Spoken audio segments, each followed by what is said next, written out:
Okay, so today's class is going to be a little bit light on Bible reading, but still heavy on biblical concepts, okay? We are going to talk about secularism. Now, we talked about the last couple of weeks where false gods come from, how false gods arise. What did we talk about in those classes? How do we come up with false gods? Shooting in the dark. Shooting in the dark. Man's grasping in the dark, like Paul writes about in Acts. Reaching out in the dark in hopes to find God, but occasionally they pull out the wrong thing. Sometimes they pull out the wrong thing by accident. Sometimes they pull out the wrong thing on purpose. Right? What do we get from false gods? Other religions. Other religions, power, control, and essentially nothing. Okay? But people that want to maintain their own power can create a false god to do so. We talked about Jeroboam and Rehoboam, right? And how they built the golden calf. Well, Jeroboam built the golden calf so that people wouldn't go back to God and turn back to the house of David.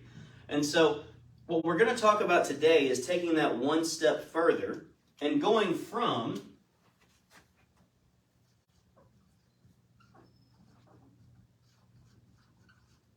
false god to no God at all. Okay? Now, the term that we're going to use today is called secularism. What does secularism mean?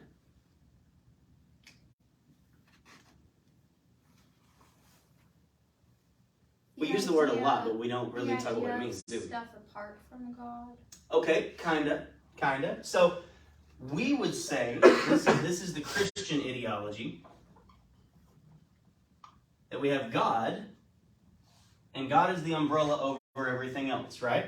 So under this umbrella we have life and behavior. We have the way that we treat others, the way that we treat self.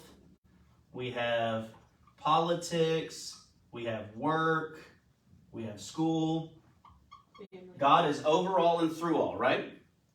Secularism says that this is the umbrella and God falls under it. Your religion is here. The way you live is here. The way you vote is here. The way that you work is here. Okay? It takes God from being a heading to a bullet point. Okay? And it says that everything has to be separate. If your religion imposes on other things, that's wrong. So secularism says that your religion can be your religion, but it doesn't need to permeate other parts of life, especially when those other parts of life interact with other people. Okay? The most common space that we see this is the, quote, separation of church and state in the way that we treat government. Okay? You can have religion, but you can't have a religion that touches anybody else. Okay? Your religion can be your own thing, but as soon as it bumps into somebody else, now it's a problem. Okay? That's an easy, broad example of secularism. That's an easy, broad point of secularism. But if you go look up the definition, it's basically that you're treating religion as a subset. You're treating religion as a specific bullet point, and it cannot touch everything else. Okay? The Christian mentality is this. The worldly mentality is this. You can have a God, he's just got to be under the umbrella. Okay? Does that make sense? So what heads their umbrella? Well, that depends. Okay? Here it could be self. It could be governance. It could be morality as defined by the world. It could be a lot of things. The thing is that God can't inform these things. These things have to inform God. Okay? Instead of God being the source of all things, God is a product of something else. Does that make sense? Yeah. It'll make sense the further in we get, I promise. Okay, I'm going to give you two really easy examples. These are not an exhaustive list. The goal is not to create an exhaustive discussion of how secularism works or how, quote unquote, the evolution of God has taken place. What today the goal is to try to give you an idea of what happens when you avoid coming to the conclusion of any God at all. Okay, the last 2 weeks was reaching out and grabbing the wrong God, either intentionally grabbing the wrong thing or accidentally grabbing the wrong thing. Here is where you say there's definitely nothing out there in the dark. There is no God. And this isn't just about atheism. It can also fall into, I've got a lot of friends that claim to be agnostic. There's probably a higher power, but I can't really say which one it is. It's definitely not the God of the Bible, though. Okay? I've got friends that look at it that way. There's a higher power. Not really sure which one it is, but I know which one I can rule out. It's the one the rest of you believe in. Okay? It's definitely not that one, but it could be something else. Okay? So, let's talk about this. All right? First, we're going to talk about two headings today. We're going to talk about origins, and specifically here, creation, versus evolution. And then we're going to talk about another origin,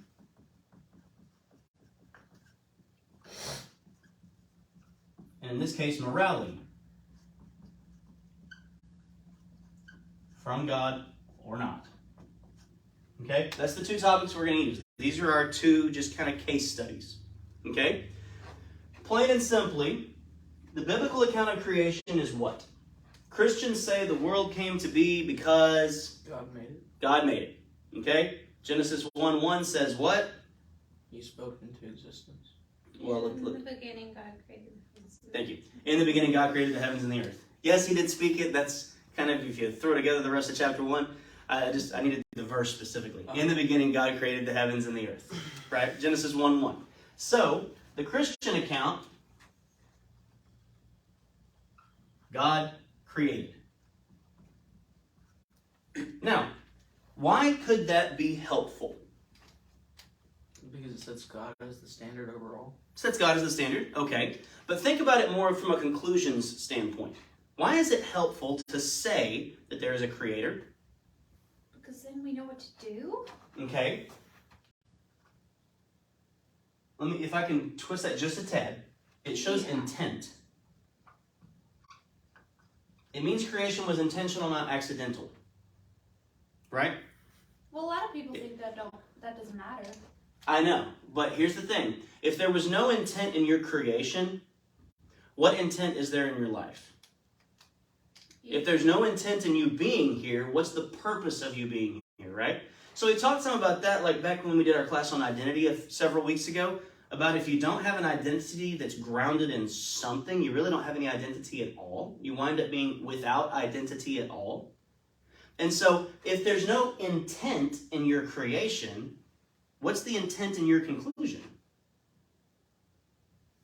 Or a lot more fun time. You can have a lot more fun time. You can kind of go do whatever you want, right? Can doing whatever you want be fun? Yes. Can it backfire? Yes. Okay. Right? I think more often than not, eventually it backfires. Eventually or you wind up going, oh, I didn't see past the end of my nose, and this is going to go poorly. It becomes not purposeful. Like, people who have an endless amount of money do get, it sounds fun, but it does get to be where if I can buy anything, then nothing is special, and it's boring after a bit. So things lose meaning. Yeah. Okay? So this is one reason that this is helpful. Okay? Let's go the other direction. Okay? How does the world say that we came to be? And I'm using the world broadly. Didn't like an atom blow up? Okay. We popped into existence. Big bang. Yeah, we're going to use the technical term here. Big Bang.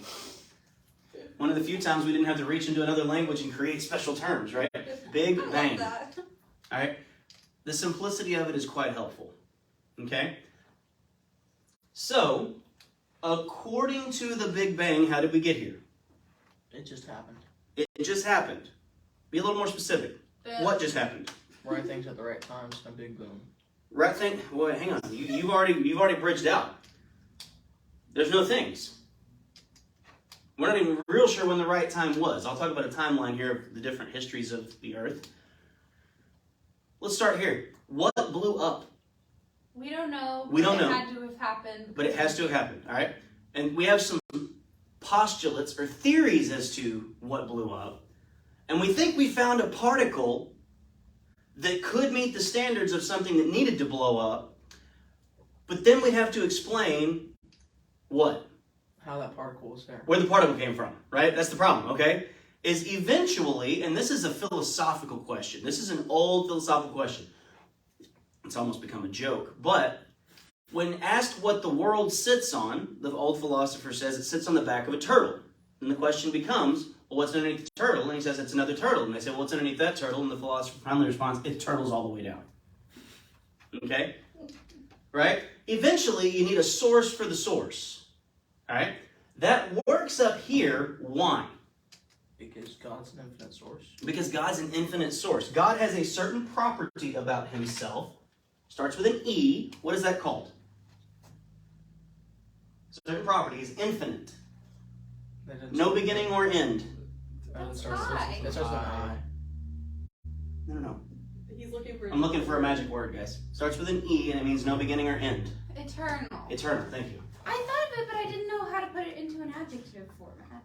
No, that's fine. I wasn't going like grammatical per se. I just needed this one word, and Well, it'll be you said he important has in a a minute. quality. He has a certain quality about himself. He is eternal. Okay?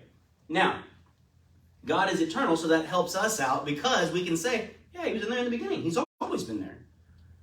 If we make it a particle, the particle has to be Somewhere at some point. somewhere at some point, or we just have to say, well, the particle is eternal.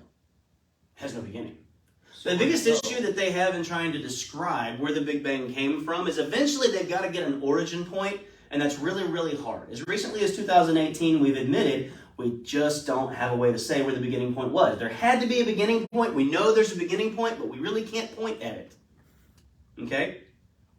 So, we're going to have a particle that we're literally going to call, and believe me, physicists don't like this term, and neither do religious people, but they do call it the God particle.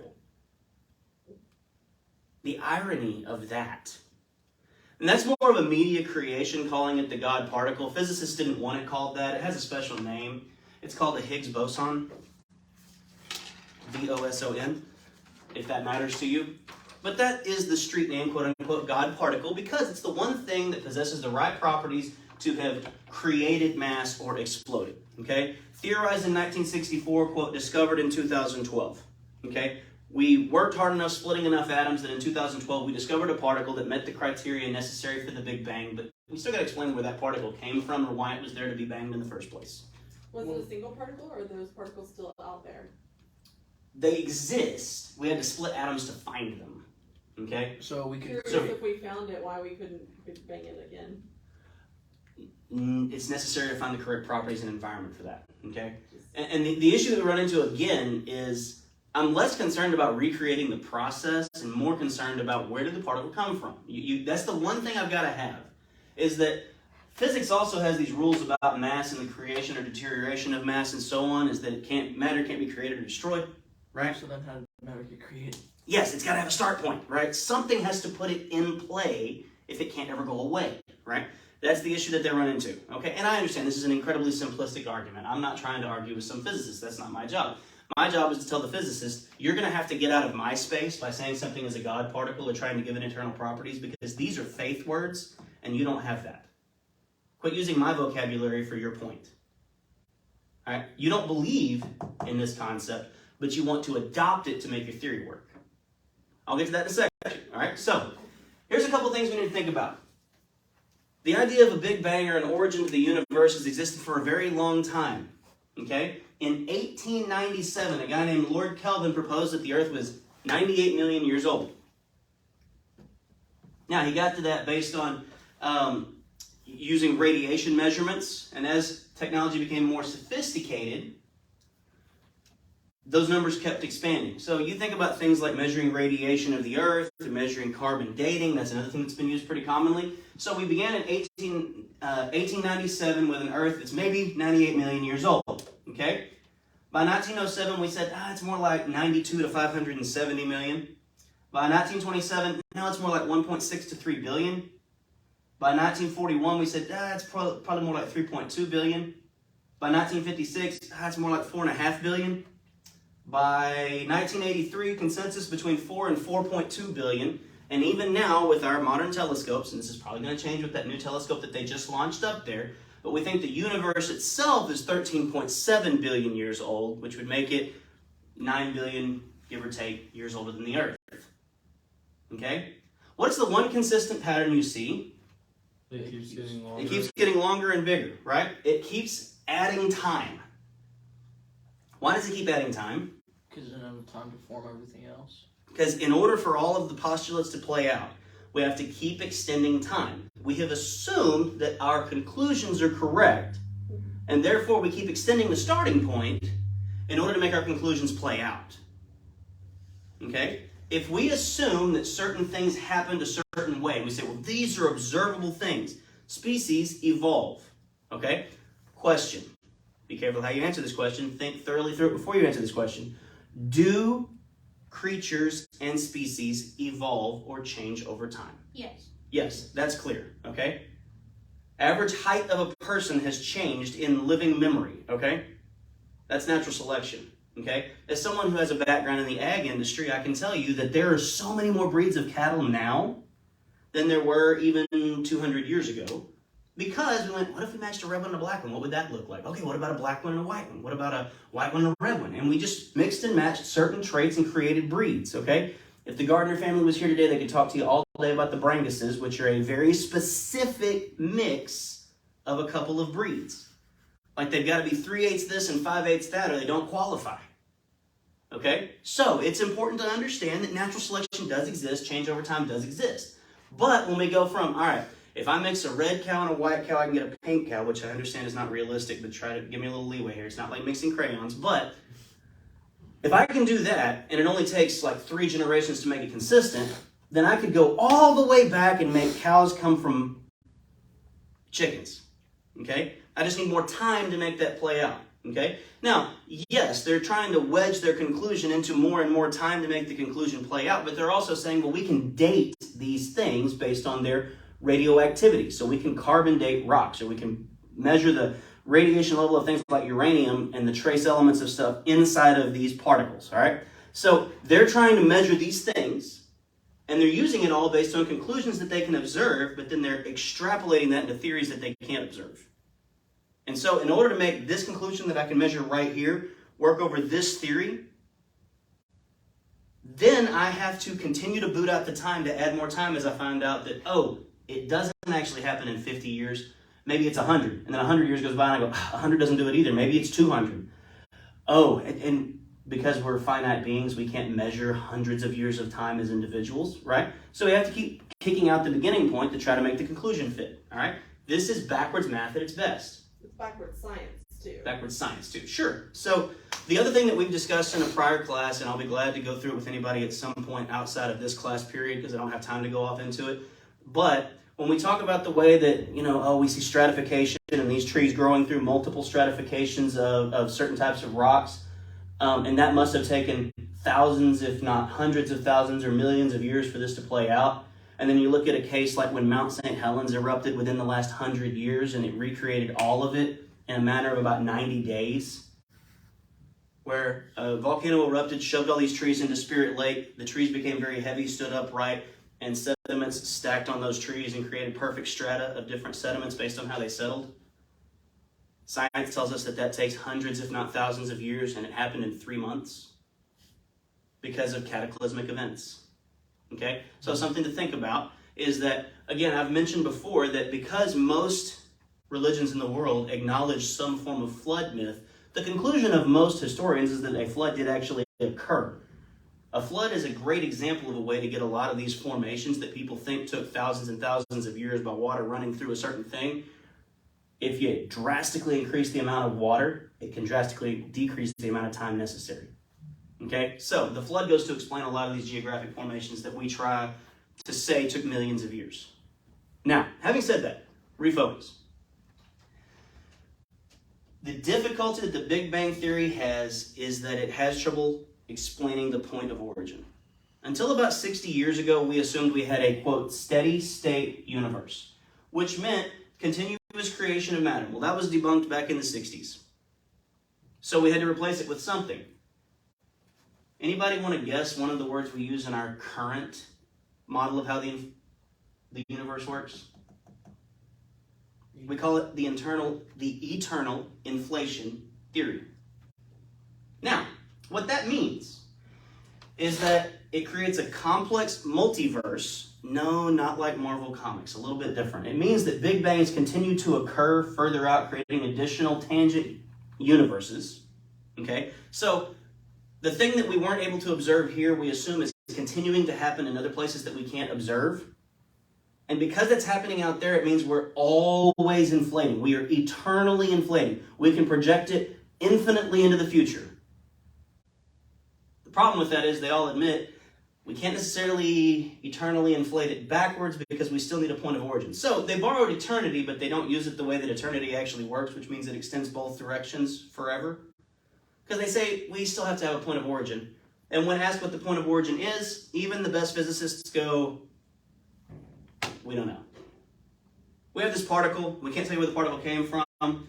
Like I said, as recently as 2018, there is no compelling origin theory of where we came from.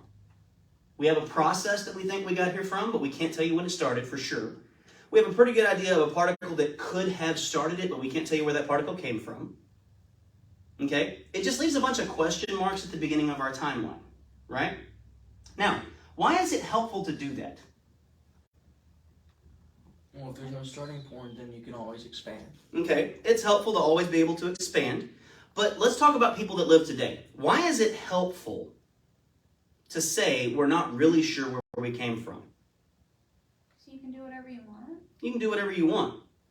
I would contend, and people can disagree, they're free to disagree with this, but it is not helpful to say we don't really know where we came from.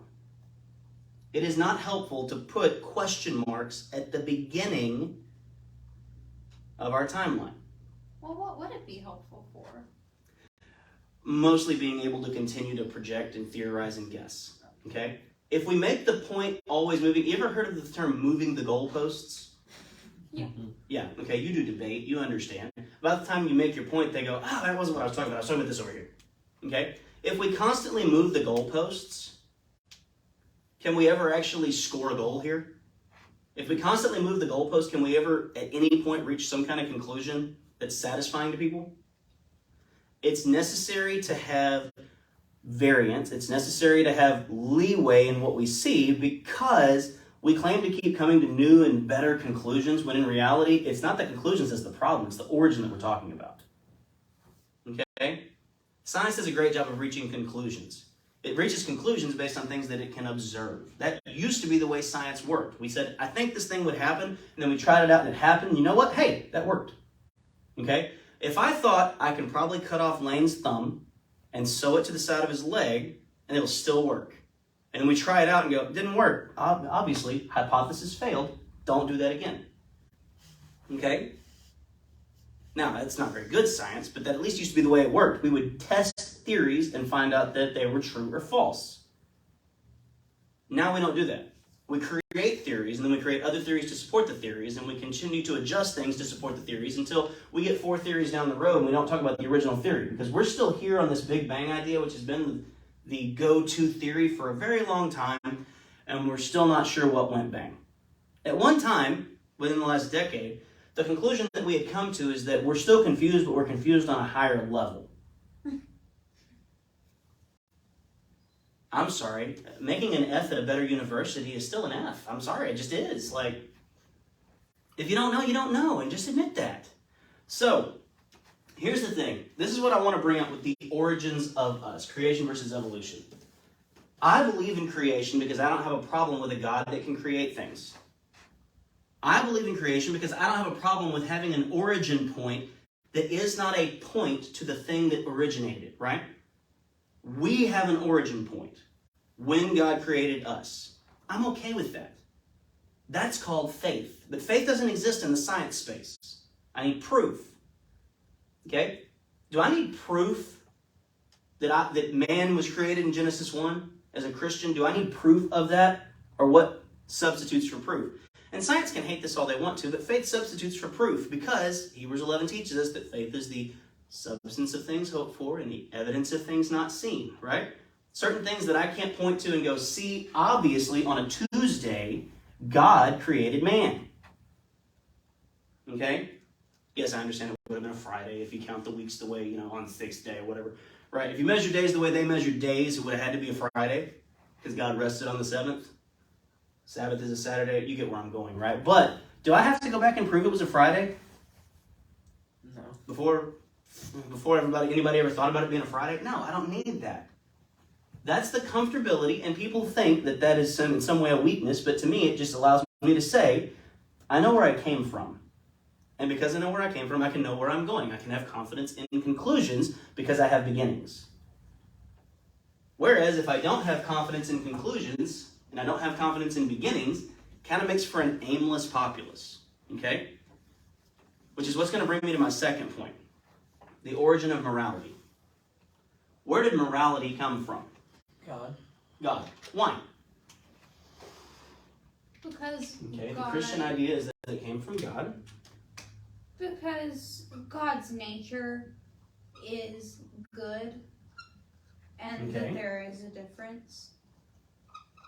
Good nature. Okay. He also laid out a very specific set of rules. Okay, so rules. But we go a long time without those rules, don't we? It didn't No. mean they weren't there. Remember when we had our parallel dispensations? When did the rules come into play? Rules were already there. There was a rule in creation, right? One. But we're talking in the moral space, so Okay. moral rules. So when did moral rules come into play? When I we would say had to have the beginning. morality.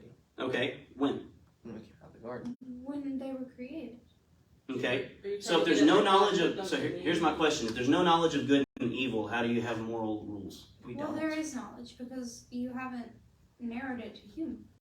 Okay, so let's go with humans then. Sorry. I guess you could look at creatures having morality, but let's talk about human morality. Where does it come from? It comes from God. God. Okay. It comes from God. After the knowledge of good and evil comes into place, you only got to fast forward like one chapter, and what happens? Cain and Abel. Yes. Well, sin is knowing something is wrong and still doing it, right? More or less. A baby steals the candy. They're not guilty of sin. Mm-hmm. So if they didn't know the difference between obeying God and disobeying God, then how did they sin by taking the fruit? Okay, so in response to that question, they were told not to take the fruit. They knew not to do it even if they didn't know the why, right? Right, but if they don't know the difference between obeying and not obeying, But the other definition of sin isn't necessarily knowing. It's just transgression of the law, right? Okay. So the New Testament defines sin in a couple of ways. One, it's missing the mark. There's a command and I miss it, right? That's one definition of sin. The other is transgression of the law, right? What was the one rule? Don't eat of the Don't eat of that tree. When I do eat of that tree, have I transgressed the law? Yep. So that would be, and the New Testament is also clear that that is the point at which sin entered the world, right? So the original sin, and I hate that term, but please understand when I say original sin, I'm not taking on all the Catholic doctrine of original sin, but when original sin entered the world, it was because of transgression of the law, not doing something that necessarily I know the evil implications of this thing, right? Because Eve actually verbalizes, they said don't eat that tree or we'll die, right? She knew the rule, but she did it anyway. Okay? So what I'm more getting at is that we went through a period of time where we don't know what the written law was. Obviously it was wrong for Cain to kill Abel, but we don't find where that was written down. Obviously Noah was righteous by some standard, but we don't really know what. Abraham was righteous by some standard, but we don't really know what. Morality, okay? And we talked about how by their conscience they observed the law, even before the law was created, right? So here's the question. Where does morality come from? It has to come from God. If the idea is that morality is dictated by the group, okay? Let's see, maybe helpful if I throw in some more stuff here for you guys to think about. The world, or history, says that morality comes from mutual interdependence. What does that mean? Break down the word. We rely on each other. We rely on each other. Because we're dependent on one another and we can gain things from each other. We work together. And Oh, by the way, it could be interdependence or cooperation. We reach morals by figuring out what it does to best work together. Okay? We don't kill each other because that's not beneficial. Unless you're hungry. We don't steal from each other because it's not beneficial. Don't get there yet. We don't kill each other because it's not beneficial. Okay? We have committed relationships because that's the best way to procreate and expand the species. Okay? Just like animals. So, somewhere that falls apart, right? If morals are evolved, They'd be present in other things. So, let's talk about other things. A friend of mine who does fall in the agnostic category sent me a video recently talking about how morality evolved and talks about how wolves hunt in packs because they work together. Yes, but what happens when they catch whatever they're chasing? They eat it. Mm-hmm. Each one goes for himself. Mm-hmm. There's not a certain deal where they go, okay, well, this leg is yours, and this leg is yours, and this neck is mine. Like, they don't draft it the way you do the Thanksgiving turkey, right? As a matter of fact, there's a hierarchy in which they eat based on the most dominant. Is that an acknowledgement of mutual cooperation and interdependence? No. No. Sure, they cooperate instinctually in catching the prey. They're cool in sharing the work, but the spoils get divided based on strength. Okay? Another example that was used was chimps. They groom each other. Okay, that I get. But that behavior is perceived as both an act of submission by those that are lower down and an act of dominance by those that are higher up. Okay? Here's why it's important. Why do they have hierarchies in these species? Because natural selection? Natural selection, okay. Determining what's most fit to reproduce. Also, because it is necessary for those species to express dominance. Now, apply that to humans. Do we operate the same way? Sometimes. Darian's like, I've been picked on. That absolutely happens, right? So if morals were evolved, then exercising dominance would be morally correct, right? If it's an evolved moral and it's the best conclusion for society, it would be correct to exercise dominance over those that are inferior, right? I missed that. Can you say it again? Okay, so if morals are evolved, and we can observe both in the animal kingdom and in people that the exercise, I gotta think of a word here, that the practice of dominance it occurs, Yeah. right? Would that be morally right if morals are evolved? If we see that the exercise of dominance is practical, and through mutual cooperation, like, yes, we can all cooperate, but when it comes time to sort out our hierarchy, strongest to weakest.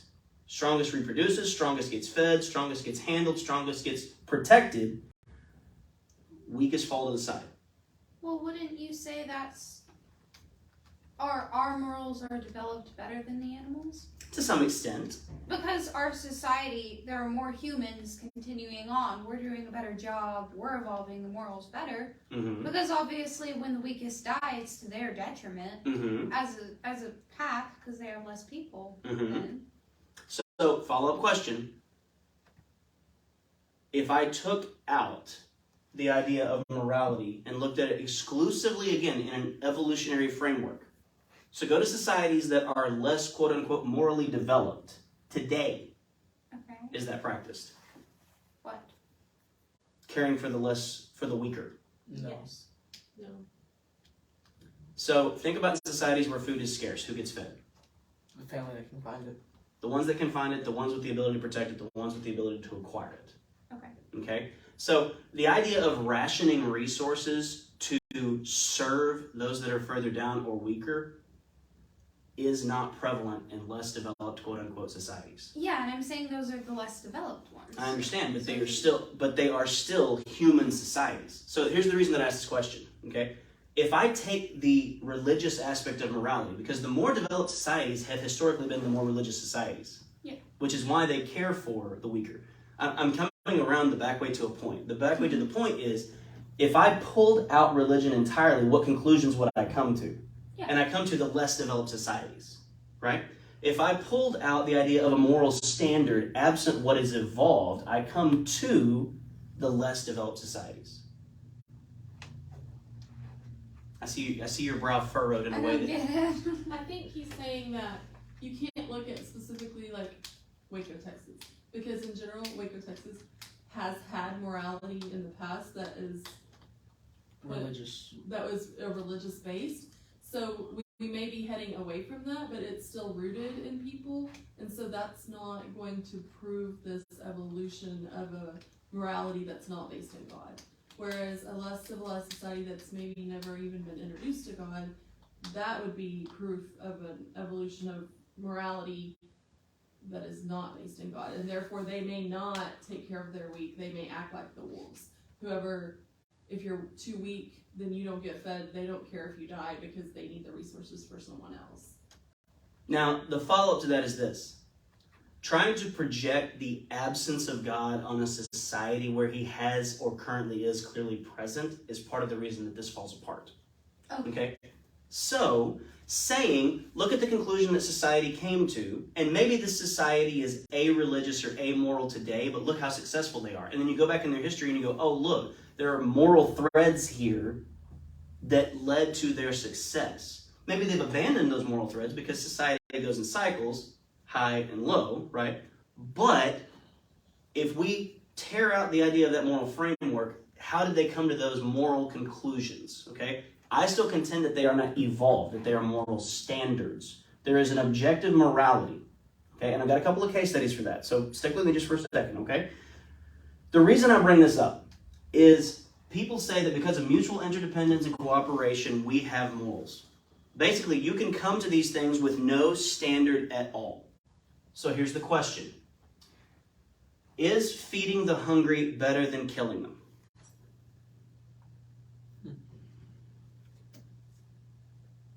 Yes, Why? because God says so. Yes, but I need a non-God example.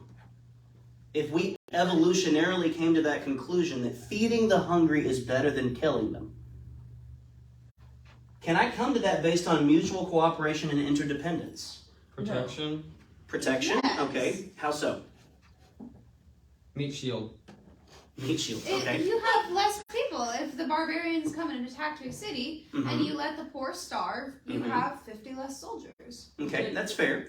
But then you may have Or- 50 stronger soldiers if you didn't have to share the food with the weaker people. Or I have a uniformly weaker populace because I've allowed the weaker ones to procreate and absorb resources. So what if you killed half of them So and feed the other just half? just as an aside, as far back as ancient Greece, the less desirables were killed at birth. If there's any deformity, like you've understood Spartan society, for example, they killed the less desirable people. Okay? They were a dominant force, right? Focusing resources, absent any moral ideology, on perfecting society. Mutual cooperation existed. They took on slaves of other people. They focused all their resources on providing for the strong. Now, eventually what killed that society over the course of time, and I mean hundreds of years, was there were enough slaves to outnumber their own people. Okay? They didn't do a good job of assimilating their slaves. The same way that ancient Rome went through the same kind of hierarchy. Okay? Protect the strong, invest in the strong, keep the resources in basically military might, and enslave everyone that you conquer. Okay? Now, the reason that I bring this up, is it wrong to murder those who can't provide for themselves, absent God? Can I create a compelling case for it? No. Some people would say that, yes, you're over the course of time weakening yourself. The same conclusion that you just made, right? I've got fewer soldiers. I've got a smaller force with which to protect myself. But you asked, is it wrong this time? Yes. Which is different. Which is different, okay? Is it wrong to kill those people? Yes, it's morally wrong from an objective standard. But if I'm trying to draw that conclusion, absent an objective standard, then it's, well, what seems right? If a majority of people agree about something, does that make it right? No. In a lot of societies, it does. Y'all realize that, right? Yeah. If enough of us agree on a thing, it's That's right. how it is in America. It's a republic, democratic republic. Or, even in the case of ancient Greece, a pure democracy. Right? We're trying to be told today that abortion is overwhelmingly popular and therefore is the moral standard, even though it's not. Now, outside of an objective standard, There Can I is say no that right that or is wrong, wrong? so we can't say it's right or wrong. you have a very hard time saying that this is right or wrong. It's based on how enough people feel about the topic. So, for example, there are different kinds of atheism. I'm not talking about atheists necessarily, but the broader heading of people that believe there's not a God. One is called utilitarian. Whatever does the most good for the most people is the right thing. Whatever is the best mutual interdependence and cooperation is the right thing. Can the majority of society be wrong about a thing? Yes. Sure. Based on what? What are some things that are inherent in society? I mean, we've seen societies all agree on something and then just be wrong. I would say like the drive to be like others, or to kind of like the gang mentality, like you follow the dominant person and everyone just agrees with them. Jumping on the bandwagon, so to speak.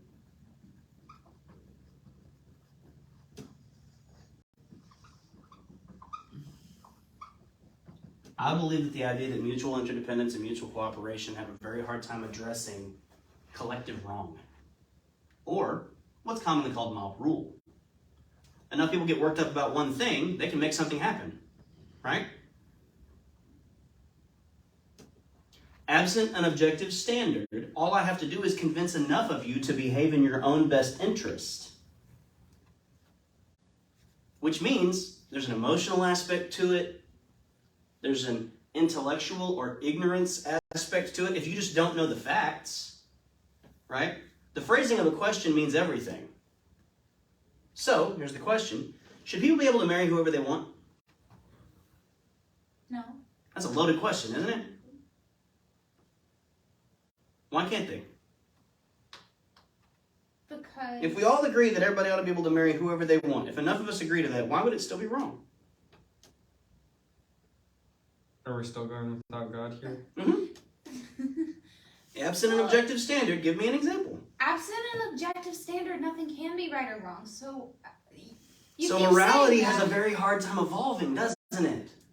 Because what if a person wants to marry my daughter? She's 4. She has already told Brendan she's going to marry him. He is way too old for that, and he's going to have to wait about like 16 years. Okay? But if enough people agree that it's okay for a guy to marry a girl who's 4 or 12 or 14, does that make it right? No. Not necessarily. What about 2 guys, 2 girls? We talked about that. Why is that wrong? Well, absent an objective standard, There's no such thing as there's wrong. no such thing, right? As a matter of fact, it's a great form of population control because good luck to them reproducing. Right? Is it right or wrong for Lane to wear a dress to pretend to be a girl? Now, is that an objective standard? I guess if that's what floats his boat. Okay? Without an objective standard, mutual interdependence and cooperation says if that's the way he wants to do it, he's not really hurting anybody, which the idea of him not hurting anybody, that's a whole nother ball of wax. But I guess we just got to let him do it. Here's the other example I have for you. Caring for a child will always be better than abusing a child. And I'm speaking specifically of parents.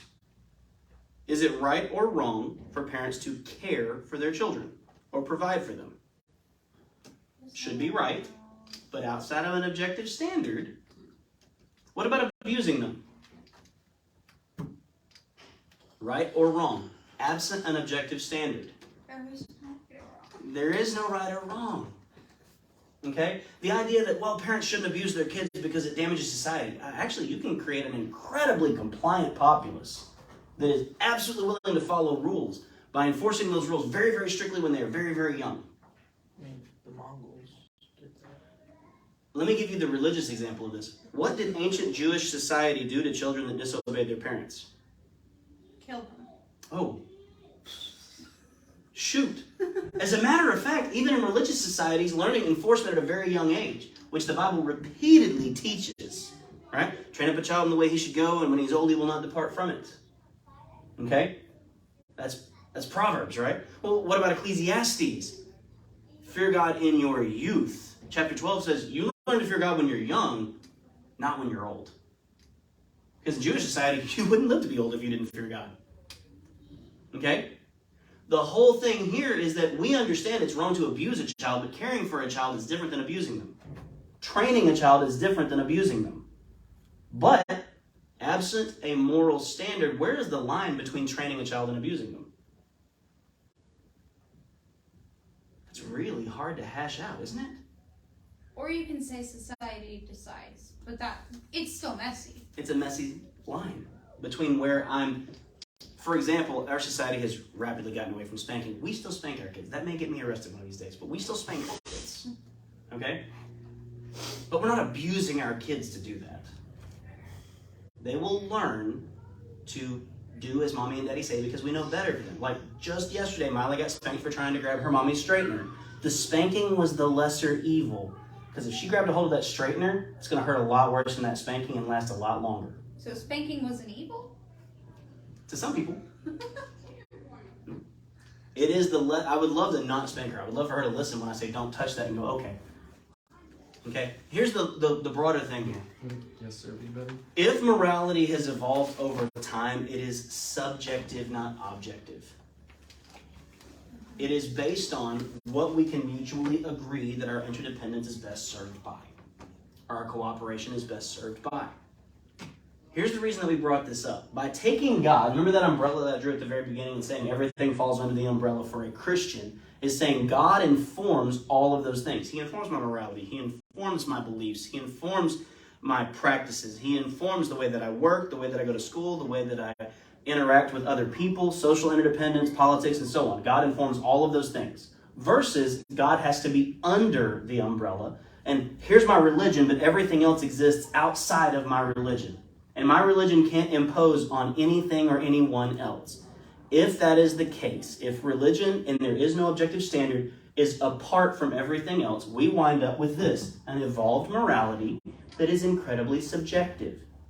And it still exists today. We used a couple of examples. We used the examples regarding marriage, we used the examples regarding abortion. We used all those things to say that if there is no objective standard,